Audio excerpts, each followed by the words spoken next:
Trump was the one who started the thaw. He was asked by a reporter at the White House about his earlier post on Truth Social, where he said that it seems like we've lost India and Russia to deep, dark China.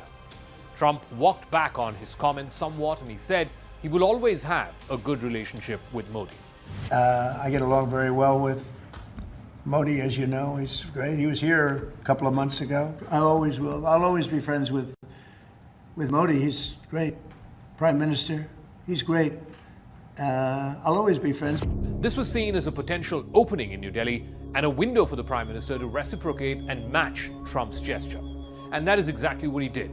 Prime Minister Modi took to social media platform X. He posted to Trump's video saying that he fully agrees and reciprocates the positive view of the India-US relationship taken by President Trump. But there is also a larger context to why there seems to be this thaw. Earlier in the week, there were pictures from Tianjin in China which played host to the SCO summit. The photographs showed Modi, Xi Jinping and Vladimir Putin exchanging pleasantries. Those images had wide resonance in the American media. The strategic community in Washington started pushing back at the Trump administration, saying that America is risking losing India to China and Russia. But Trump administration officials like Peter Navarro and Howard Lutnick kept up with their attack dog style of rhetoric even over the weekend. That is when Trump stepped in and praised Modi and gave a sense of reassurance about the India-US relationship. There is also realization in Delhi that neither China nor Russia are a replacement for America. America still continues to be India's largest trading partner. The defense and security cooperation with America continues. Even as this trade war was being unleashed, the Indian and US militaries were engaged in the annual Yuddh Abhyas military exercises off the coast of Alaska.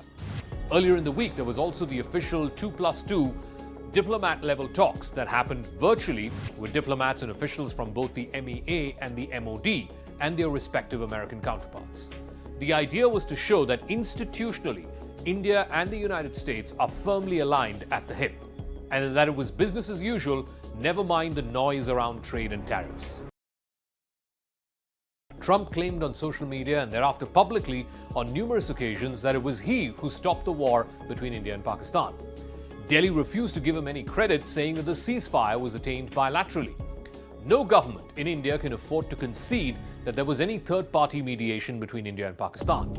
But as the attacks and the rhetoric started stepping up from the White House and from Trump himself, there was a realization in Delhi that Trump wanted to be seen as getting more credit for ending the India-Pakistan war. There was also a testy phone call in mid-June where both sides stuck to their guns.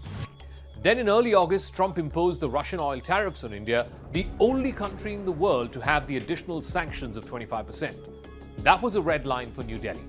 India rightfully felt that it was being singled out, even though China imported more Russian oil and it was not subject to any secondary tariffs.